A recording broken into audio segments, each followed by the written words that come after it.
Hello Bharat के वीरों, कैसे हैं आप लोग। बहुत अच्छी आप लोगों की तैयारी चल रही होगी। तो आई होप कि जो भी आगे सेशन देने वाले हैं उनका पेपर काफी अच्छा जाने वाला है।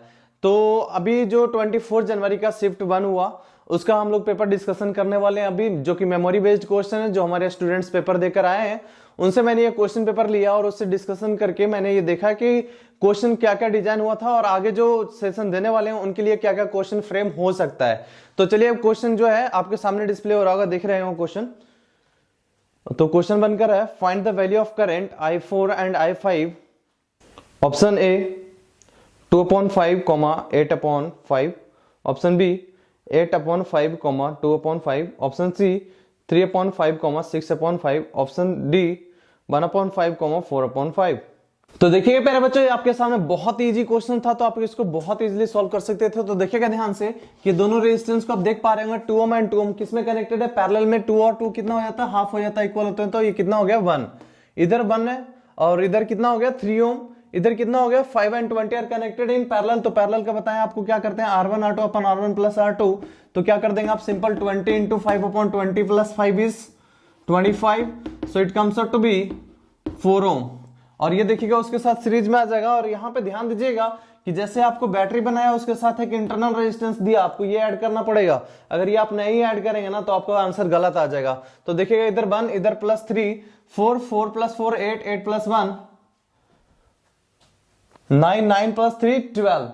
तो यहाँ पे देखिएगा करंट जो हमारे टोटल आने वाला है, कितना आने वाला है 24/12, it will B 2 ampere. Okay, तो करंट यहाँ पे फ्लो कितना कर रहा है टोटल सर्किट में 2 एम्पियर प्यारे बच्चों। तो यहां से करंट हमारे पास एंटर कर रहा है 2 एम्पियर। यहां पे मार्किंग ऑफ करंट दिया हुआ है, this is I1, this is I2, this is I3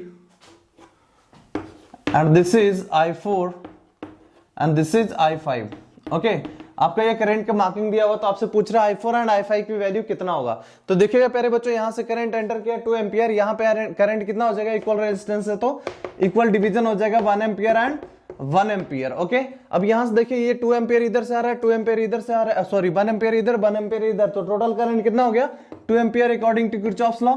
अब ये 2 एम्पियर यहां पे डिवीजन हो जाएगा। तो देखिएगा आप लोग को बताया था, तो आगे जो सेशन देने वाले उनके लिए भी बहुत इंपॉर्टेंट होने वाला है CDR एंड VDR। तो यहाँ पे क्या कर देंगे हम लोग, देखिएगा करंट डिवीजन रूल। यहां से अगर टोटल करंट मान लीजिए प्यारे बच्चों I आ रहा है, ये रेजिस्टेंस हमारा R1 है, ये रेजिस्टेंस हमारा R2 है, ये करंट हमारा है I2। तो यहाँ पे I1 की वैल्यू कितना लिखना सिखाए थे, क्या करते हैं हम लोग, अपोजिट वाले को पकड़ लीजिए। तो I1 की वैल्यू लिख रहे हैं तो अपोजिट वाले को रख लेंगे। तो क्या आ जाएगा R2/R1 plus R2, total resistance जिसको हम बोलते हैं, into total value of current I। खत्म। अगर ये आप कर लिए तो आंसर आपका आ गया। तो देखिएगा I4 की वैल्यू में लिख रहा हूं, positive resistance is 20, total resistance 5 + 20। ये टोटल इक्विवेलेंट जो आया था उसका नहीं लेते हैं, जिसका हम डिवीजन कर रहे होते हैं उसका लेते हैं। इस बात का ध्यान रखिएगा। तो ये कितना आने वाला है 25 और टोटल करंट यहां से ये आने वाला है। तो टोटल करंट कितना आने वाला है प्यारे बच्चों 2 एम्पियर। ओके, तो यहां पे देखिएगा 25, तो ये कितना आने वाला है, ये हो गया हमारा 4, ये हो गया हमारा 5, तो ये आने वाला है 8/5। आंसर आपका आ चुका है। देखिएगा I4 की वैल्यू कितना आ चुका है 8/5।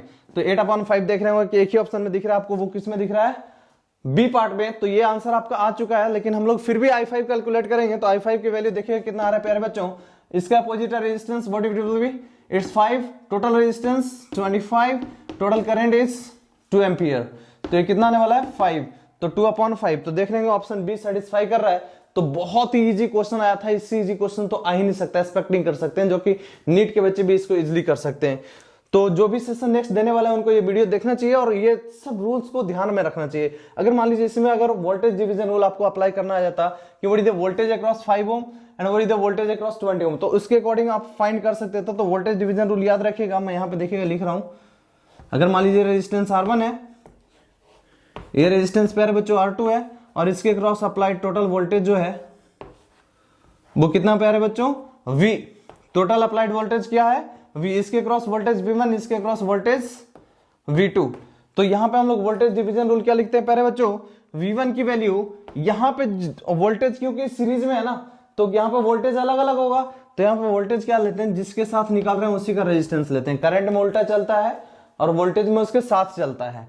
तो टोटल क्या हो गया R1 + R2 and into total voltage V, and V2 कितना हो जाएगा, V2 equals to R2/R1 + R2 into total voltage V, इसको हम बोलते हैं क्या, VDR that is voltage division rule, और इसको हम बोलते हैं CDR that is current division rule. तो बहुत इजी क्वेश्चन था, तो आई होप जो स्टूडेंट्स थे वो कर पाए होंगे। तो कमेंट सेक्शन में जरूर करके बताइए कितने बच्चों का ये आंसर करेक्ट हुआ है।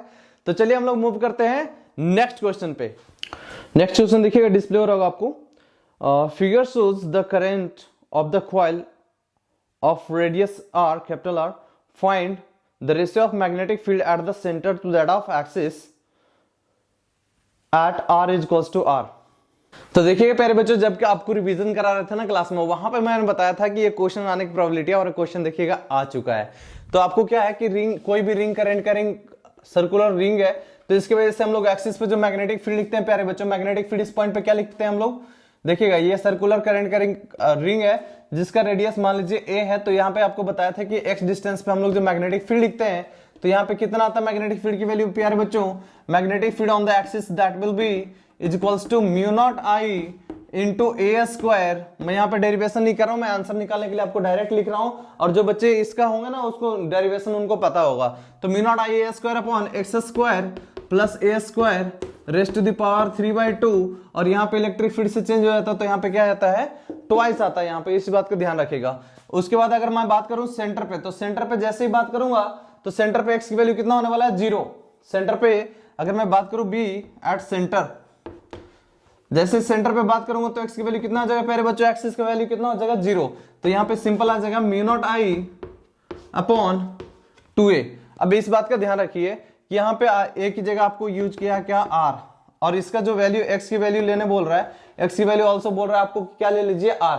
तो देखिएगा प्यारे बच्चों, x की वैल्यू अगर जैसे ही r लेंगे तो b एक्सिस कितना आने वाला है आपका, b एक्सिस आ जाएगा, ध्यान रखिएगा यहाँ पे mu naught I into R square divided by 2 times of R square plus R square, it will be 2r square raised to the power 3/2।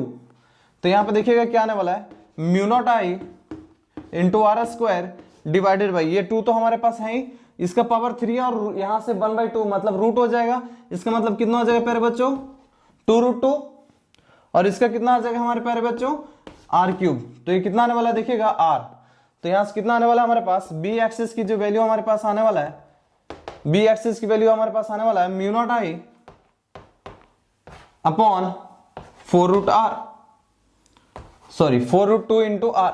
Okay, अब आपसे यहां पे क्या कर रहा है, b centre to that of b centre to that of b axis, b centre to that of b axis. तो b centre हमारे पास वैल्यू कितना आ चुका है प्यारे बच्चों, mu naught i upon 2a। Mu axis कितना आ चुका है, mu naught i upon a की वैल्यू यहाँ पे कैपिटल R लेने बोला है, यहाँ पे कितना आ जाएगा 4√2 इंटू r। ओके, r ने r को चेप दिया, म्यू नॉट आई ने म्यू नॉट आई को चेप दिया, 2 ने 4 के चेप दिया, आंसर कितना आने वाला है 2√2। तो क्लास में बिल्कुल आपको याद करवाया हुआ चीज है, तो देख रहे होंगे डायरेक्ट क्वेश्चन कॉपी से आया हुआ है। तो क्या होने वाला है प्यारे बच्चों, यहाँ पे again second option is the right answer. Okay, तो देख पा रहे हो कितना सिंपल एंड इजी वे में आ रहा है। तो अगर नेक्स्ट सेशन में हो सकता है इनफाइनाइट करंट कैरिंग वायर की वजह से आ जाए, तो इनफाइनाइट करंट कैरिंग वायर वाला याद रखिए प्लीज कि मैग्नेटिक फील्ड जो होता है हमारे इनफाइनाइट करंट कैरिंग वायर की वजह से किसी भी डी डिस्टेंस पे जो हमारा होता है, ये जनरल फार्मूला इसका क्या होता है, जनरल फार्मूला मैं यहाँ पे लिख देता हूँ कि डी डिस्टेंस पे अगर मैग्नेटिक फील्ड का फार्मूला लिखेंगे θ1 एंड θ2 एंगल लेकर, तो यहाँ पे क्या होता है प्यारे बच्चों, mu naught i upon 4πd into sine θ1 plus sine θ2। अगर इनफाइनाइट हो जाए तो क्या कर देंगे, θ1 θ2 इक्वल्स टू 90 डिग्री सब्स्टिट्यूट कर देंगे, mu naught i upon 2πd आ जाएगा। तो नेक्स्ट सेशन में जो भी देने वाले, तो इसमें इन चीजों को ध्यान रखिए, क्योंकि आपका क्वेश्चन का वेरिएशन कुछ इस तरीके से हो सकता है आपसे इसका ग्राफ पूछ लेता कि सेंटर में बताइए मैग्नेटिक फील्ड वर्सेस जो एक्सिस का है उसका ग्राफ क्या होगा सेंटर पे, तो आपको ग्राफ बनाना आना चाहिए था कि इसका जो ग्राफ होगा सेंटर पे क्या हो रहा है, इनवर्सली प्रोपोर्शनल टू ए, तो इस तरीके से कुछ ग्राफ आ जाता। ओके प्यारे बच्चों, तो हर एक चीज का पॉइंट टू पॉइंट एनालिसिस करके, इसलिए मैं बोलता था कि क्वेश्चंस को ना हर एक बार जब एक एग्जामिनेशन पॉइंट ऑफ व्यू से पढ़िए कि इसमें से और क्वेश्चन क्या बनाया जा सकता है। अगर इस तरीके से पढ़ेंगे ना तो आपसे क्वेश्चन 110% होएगा। तो नेक्स्ट सेशन में जो जा रहे हैं वो पेपर फोड़ के आइएगा प्यारे बच्चों, ऑल द बेस्ट। अब चलिए मूव करते हैं हम लोग फिलहाल नेक्स्ट क्वेश्चन पे। Calculate the ratio of quality factor and bandwidth for the following circuit. तो देखिए प्यारे बच्चों, ये काफी सिंपल एंड इजी क्वेश्चन आपके पास आया हुआ था जो कि इंटीजर टाइप में आया हुआ है। तो देखिएगा इस क्वेश्चन को हम लोग कैसे सॉल्व करेंगे। आपसे पूछा है क्या, find the ratio of band quality factor to that of bandwidth. To that of bandwidth. तो कोई भी एलसीआर सीरीज सर्किट के लिए, जैसे कि थ्योरेटिकल पार्ट में हम लोग पढ़ चुके हैं कि जो बेसिकली बैंडविड्थ होता है प्यारे बच्चों, वो बैंडविड्थ दैट विल बी कितना होता है, आर बाई एल। कितना होता है आरएलसी सर्किट के लिए, आर बाई एल। एंड जो हमारा क्वालिटी फैक्टर होता है that will be 1 by r root under L by c. ये बेसिकली क्या होता है, energy dissipated, that means energy dissipated to that of energy consumed, मतलब हम लोग जो डिलीवर किए और जितना डेसिपेट हुआ उसका रेशियो होता है बेसिकली। तो देखिएगा आपसे quality factor Q upon bandwidth के हम लोग वैल्यू अगर निकालें तो Q हमारे पास कितना आने वाला है प्यारे बच्चों, 1 upon R into root under L upon C to that of हमारे पास बैंडविड्थ आने वाला है कितना, बैंडविड्थ की वैल्यू आने वाला है आर टाइम्स ऑफ एल। तो यहाँ पे कितना आ गया देखिएगा, L upon R square root under L by C. Okay प्यारे बच्चों, अब देखिएगा यहाँ पे ध्यान से कि L की वैल्यू हमारे पास कितना गिवन है, L is equal to 0.2 henry. Okay, तो L की वैल्यू आने वाला हमारे पास 0.2 हेनरी। यहाँ पे R की वैल्यू देखिएगा तो ये कितना है 5, तो इट विल बी 5 स्क्वायर, तो 25 होने वाला है। अब रूट अंडर L की वैल्यू अगर ध्यान से देखिएगा तो कितना है 0.2 और C की वैल्यू कितना है 0.2 फैरेड, तो माइक्रो फैरेड है यहाँ पे देखिएगा तो -6 होने वाला है। तो -6 होने वाला है प्यारे बच्चों, तो कितना आने वाला है देखिएगा 0.2, ये 0.2 and 0.2 will get cancel out, तो ये ऊपर जाएगा तो कितना आ गया 10 raise to the power 6 okay upon 25। ध्यान दीजिएगा यहाँ पे 10 रेज़ टू द पावर 6 का स्क्वायर रूट निकालेंगे तो कितना आने वाला है 1000, so it comes out to be 1000 into 0.2 divided by 25। अब 0.2 को मल्टीप्लाई कीजिए तो कितना आने वाला है 200, सो 200 अपॉन 25 इट विल बी 8:1। तो यहाँ पे इंटीजर टाइप में आपको आंसर टाइप करना था तो 8:1, मतलब आंसर आपका कितना आने वाला है, आंसर में आपको जैसे ही टाइप करना था बॉक्स में आप सिंपल लिखते हैं वहां पे कितना 8, तो आंसर आपका कितना आ चुका था 8। ये आपका रेशियो पूछा था बहुत ही सिंपल और इजी क्वेश्चन था। तो चलिए हम लोग मूव करते हैं नेक्स्ट क्वेश्चन पे। तो इसमें क्वेश्चन में ध्यान क्या रखने वाला चीज था कि जो बैंडविड्थ किसी बच्चों को, क्वालिटी फैक्टर तो याद रखते हैं, बैंडविड्थ जनरली भूल जाते हैं। जो बार बार इस चीज को बोलता हूं कि highest frequency minus lowest frequency का जो डिफरेंस बैंडविड्थ हम लोग निकालते हैं उसकी वैल्यू हमेशा याद रखिए कि कितना होता है, आर बाई एल होता है। ओके प्यारे बच्चों, चलिए हम लोग मूव करते हैं हम लोग नेक्स्ट क्वेश्चन पे। Radioactive substance X, atomic number 84, mass number 218, undergoes the following decay, alpha, beta, alpha, positron, gamma decay, then the value of product is. Okay, तो अगेन ये आपके पास बहुत ही सिंपल क्वेश्चन आ चुका है। तो देखिएगा जिस तरीके के मेमोरी बेस्ड क्वेश्चन बताया बच्चों ने उस तरीके से मैंने फ्रेम्ड करके ये क्वेश्चन आपके सामने लाकर रखा है। तो देखिएगा ये क्वेश्चन क्या कह रहा था कि अगर मान लीजिए कोई एलिमेंट एक्स है जिसका एटॉमिक नंबर कितना है प्यारे बच्चों 84 and mass number 218, alpha decay होता है, बीटा डीके होता है, अल्फा डीके होता है, पॉजिट्रॉन डीके होता है, गामा डीके होता है, तो बताइए कि प्रोडक्ट क्या बनेगा। बहुत ही सिंपल क्वेश्चन, आप जैसे कि जानते हैं कि अल्फा का मतलब क्या होता है atomic number 2, mass number 4, decrease करता है मास नंबर 4 से, यहाँ पे डिक्रीज हो गया तो कितना हो गया प्यारे बच्चों 214। यहाँ पे अगर बीटा की बात करें और पॉजिट्रॉन की बात करें तो इसमें मास नंबर में कोई चेंज नहीं लाता है, तो इससे हमें कोई लेना देना नहीं है। तो यहाँ पे देखिएगा अगेन अल्फा डीके हो रहा है, अगेन क्या हो जाएगा मास नंबर किससे चेंज हो जाएगा 4 से डिक्रीज हो जाएगा, और गामा तो किसी चीज को चेंज ही नहीं करता है क्योंकि आप जानते हैं 0,0 होता है, तो मास नंबर तो आने वाला है 210। तो ध्यान से देखिएगा ऑप्शन ए भी करेक्ट है, ऑप्शन सेकंड भी करेक्ट है, ऑप्शन फोर्थ भी करेक्ट है, तीनों होने की पॉसिबिलिटी है यहाँ पे। अब हमें चेक करना पड़ेगा कि एटॉमिक नंबर क्या फर्क पड़ने वाला है। तो ध्यान से देखिएगा beta decay and positron decay एक इंक्रीज करेगा और डिक्रीज करेगा, तो दोनों में क्या हो जाएगा एक दूसरे को कैंसिल आउट कर देगा, इसका कोई रोल नहीं है। गामा ऑलरेडी कोई चेंज नहीं कर रहा है, जैसे कि सिखा चुके थे पॉजिट्रॉन और बीटा आ जाए तो दोनों को माइनस कर लेना चाहिए हमें। अब यहाँ पे देखिए जैसे अल्फा पार्टिकल की बात करें प्यारे बच्चों, तो अल्फा पार्टिकल कितने से डिक्रीज करता है एटॉमिक नंबर को 2 से, तो कितने अल्फा पार्टिकल है 2, तो टोटल एटॉमिक नंबर कितने से डिक्रीज कर देगा 4 से, तो एटॉमिक नंबर कितना आने वाला है इसका 84 - 4 दैट विल बी 80। अब देखिएगा ध्यान से ऑप्शन में कि इसमें 84 है, इसमें 82 है और इसमें क्या है 80, सो इसका करेक्ट आंसर कौन सा आने वाला था, second is the right answer. तो सेकंड इसके लिए करेक्ट आंसर हो जाएगा, और सिंपल है कि नंबर ऑफ अल्फा पार्टिकल भी आपसे पूछ सकता है, नंबर ऑफ बीटा पार्टिकल भी आपसे पूछ सकता है। तो अल्फा पार्टिकल किस तरीके से कैलकुलेट करते हैं और बीटा पार्टिकल किस तरीके से कैलकुलेट करते हैं वो मैं आपको सिखाता हूं। तो अगर मान लीजिए आपसे नंबर ऑफ अल्फा पार्टिकल पूछा है, कोई एलिमेंट मान लीजिए ऐसा है कि आपका ये एटॉमिक नंबर Z1 लीजिए, इसका मास नंबर क्या था A1, इसका मास नंबर मान लीजिए A1, ये कोई प्रोडक्ट बना रहा है बाई, है ना, ये इसका प्रोडक्ट बन रहा है बाई, इसका एटॉमिक नंबर Z2 है, मास नंबर कितना है प्यारे बच्चों A2। तो अगर आपसे मान लीजिए पूछता है कि कितने number of particle alpha particle emit करेगा, कुछ मास नंबर बता देगा और A1 A2 A1 का गिवन रहेगा, A2 आपको बता देगा। तो अगर पूछेगा number of alpha particle emitted, number of alpha particle emitted, तो नंबर ऑफ अल्फा पार्टिकल जब भी आपसे इमिटेड पूछता ना, लेटेस्ट जो हम लोग मान लेते हैं x। Number of beta particle emitted, number of beta particle को हम लोग लेटेस्ट जो मान लेते हैं बाई। प्यारे बच्चों इस बात को ध्यान रखिएगा कि यहाँ पे मास नंबर A1 है, यहाँ पे मास नंबर A2 है। तो यहाँ पे मैं क्या लिखने वाला हूँ, हमेशा इधर कुछ फॉर्मेशन और अल्फा पार्टिकल, इसका मतलब मास नंबर डिक्रीज करने वाला है। तो यहाँ पे x की जो वैल्यू आने वाला है वो कितना आने वाला है प्यारे बच्चों, A1 minus A2 divided by 4। इस बात का ध्यान रखिएगा, highest mass number minus lowest mass number, उसको हम डिवाइड कर देंगे 4 से, we will get the number of alpha particle. जैसे अल्फा पार्टिकल आपका आ जाता है तो calculation for number of beta particles के लिए जो वैल्यू होगा प्यारे बच्चों, यहाँ पे हमने माना था बाई, ध्यान से देखिएगा बाई हमने माना था, तो ये वैल्यू कितना आ जाएगा, Z2 minus Z1 plus 2 times of number of alpha particle.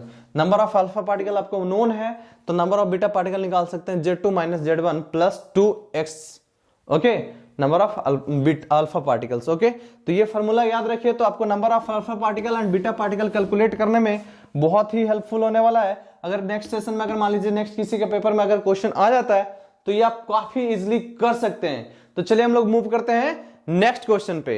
Next question देखिएगा, a cylinder has inner radius 2 mm and outer radius 4 mm। The resistivity of its material is 2.4 into 10 raised to the power minus 5 ohm meter and its length is 3.14 meter. Find out the resistance between the two ends. तो देखिए प्यारे बच्चों, ये question कितने अच्छे तरीके से आपको मॉडिफाई किया, जो कि क्लासरूम का क्वेश्चन है। देखे होंगे क्लासरूम में रेजिस्टेंस वाला क्वेश्चन आपको कराया हुआ है कि हम लोग कर रहे थे, ये देखिएगा कि कोई भी सिलेंड्रिकल वायर है, कुछ इस तरीके से वायर हम लोग ले लेते हैं। ओके, चलिए ये तो हमारा आउटर हो गया, इनर पार्ट कुछ इस तरीके से आपको गिवन है, ये इनर पार्ट कुछ इस तरीके से गिवन है। अब यहां पे आप जानते हैं कि करंट फ्लो करने का दो तरीका होता है, एक तो करंट इस तरीके से फ्लो करे प्यारे बच्चों, और दूसरा करंट फ्लो कराने का तरीका आप लोग जानते हैं कि हॉरिजॉन्टल में करेगा। तो करंट का डायरेक्शन आपको प्रॉपर गिवन रहेगा। तो यहाँ पे अगर रेजिस्टेंस की बात करें तो रेजिस्टेंस बेसिकली क्या होता है, rho times of L by A। तो एरिया की बात करें तो एरिया ऑफ क्रॉस सेक्शन, यहाँ पे ध्यान से देखिएगा, तो एरिया ऑफ क्रॉस सेक्शन हमारा पास यही होने वाला है। तो एरिया ऑफ क्रॉस सेक्शन जितने में करंट फ्लो करता है वो हम लोग लेते हैं, तो क्या लिखेंगे, rho times of L upon area, यहाँ पे क्या लेने वाला हूं मैं, pi into R2 square minus R1 square. Area क्या हो जाएगा, इन दोनों का माइनस करके, क्योंकि बीच वाला पार्ट हॉलो है। तो यहाँ पे देखिएगा, यहाँ पे क्या करेंगे हम लोग, रेजिस्टिविटी आपको पास गिवन है कितना, 2.4 into 10 raise to the power minus 5। Okay, length आपके पास कितना गिवन था प्यारे बच्चों, 3.14 and this is the pi, इसलिए पाई की वैल्यू देखिएगा लेंथ से कैंसिल आउट हो जाएगा। अब यहाँ पे R2 mm में गिवन था, इस बात का ध्यान रखिएगा। तो mm का मतलब क्या होगा, देखिएगा कि अगर मान लीजिए 4 mm था तो 4 mm का मतलब क्या होगा प्यारे बच्चों, 4 into 10 raise to the power minus 3। अब इसका स्क्वायर करेंगे 4 का तो कितना आने वाला है, 16।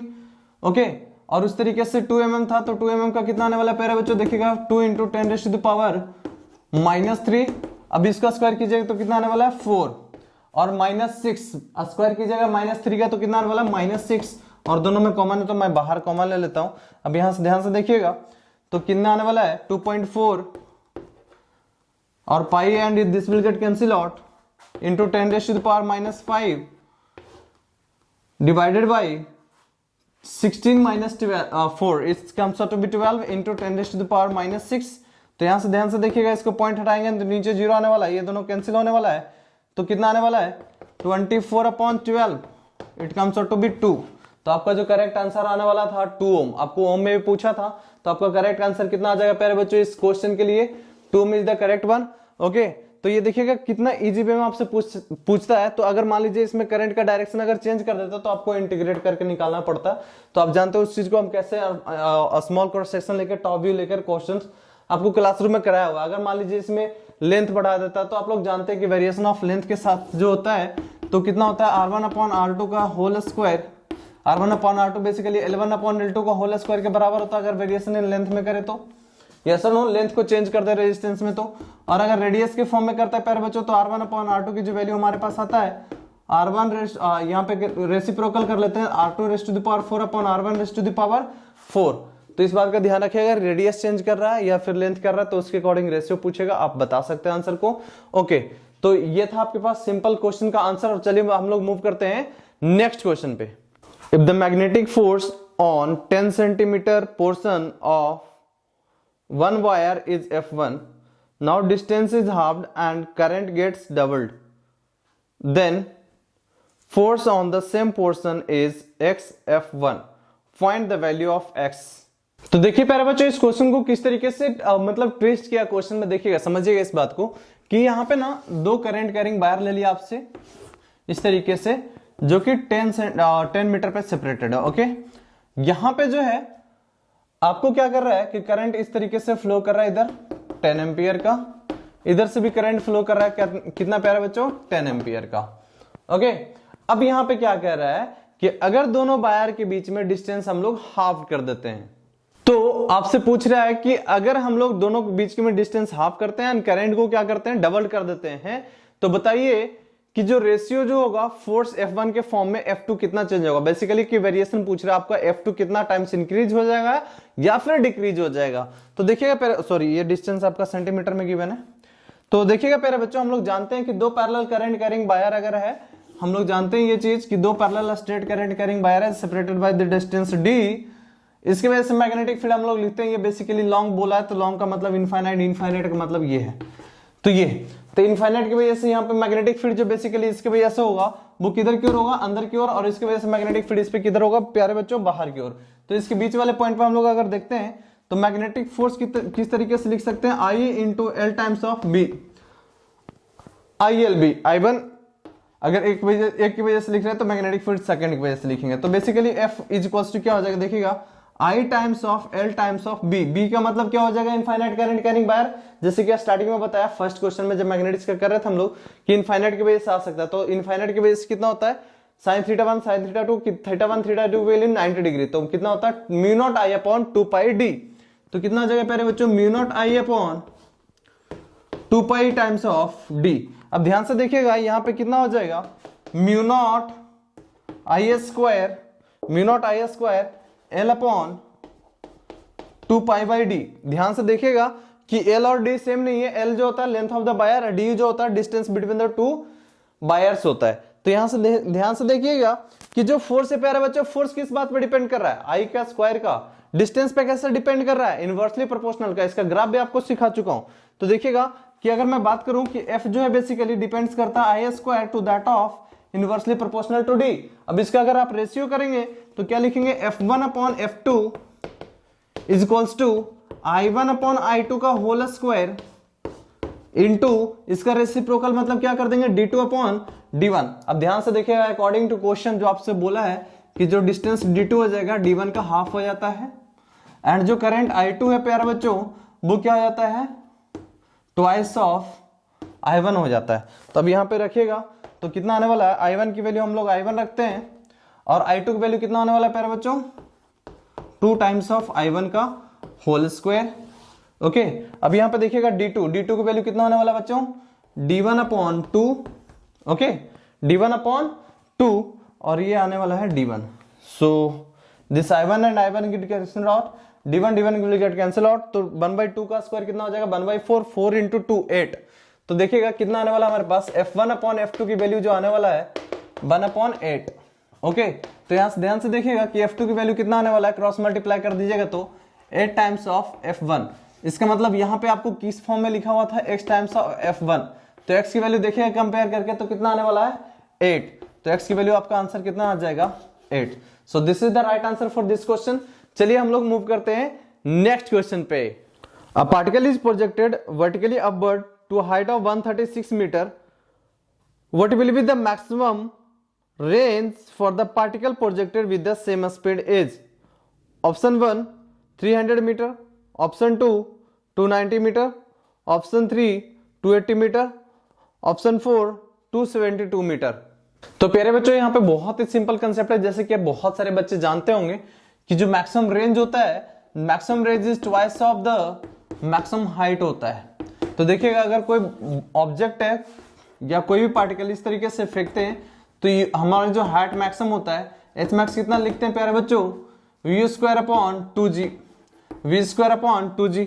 उस तरीके से रेंज मैक्सिमम जो लिखते हैं वो कितना लिखते हैं प्यारे बच्चों, u square upon g, u square upon g. अब यहाँ पे दोनों का रेशियो कर लीजिए तो r max upon h max, तो आर मैक्स हमारा कितना था, यू स्क्वायर अपॉन जी, और हमारे पास जो होता है एच मैक्स वो कितना होता है, यू स्क्वायर अपॉन 2g। तो ध्यान से देखिए, u square g and g will cancel out, so R max is comes out to be 2 times of maximum height. और मैक्सिमम हाइट कितना आपका, मैक्सिमम हाइट जो गिवन था क्वेश्चन में 136 मीटर। तो देखिएगा आंसर आपका कौन सा आने वाला है, फोर्थ सिंपल, बहुत ही सिंपल क्वेश्चन था ये। आई थिंक बहुत सारे बच्चे कर चुके होंगे, तो किनका किनका करेक्ट था ये करेक्ट आंसर आप ऑप्शन में लिखिएगा। तो बाकी का जो क्वेश्चन है वो मैं नेक्स्ट वीडियो में लेकर आऊंगा, नेक्स्ट सेशन नेक्स्ट शिफ्ट के साथ भी आऊंगा। तो जिनका भी नेक्स्ट शिफ्ट है वो प्लीज जो भी क्वेश्चन पेपर आ रहा है उसका पैटर्न एक बार देख के जाएं, इससे आपको एक आइडिया मिल जाएगा कि कौन कौन सा फॉर्मूला हमारे माइंड में होना चाहिए और किस तरीके से क्वेश्चन को अप्रोच करना चाहिए। तो आज के इस वीडियो में इतना ही प्यारे बच्चों, मिलते हैं नेक्स्ट वीडियो में नेक्स्ट नए क्वेश्चंस के साथ, तब तक के लिए जय हिंद।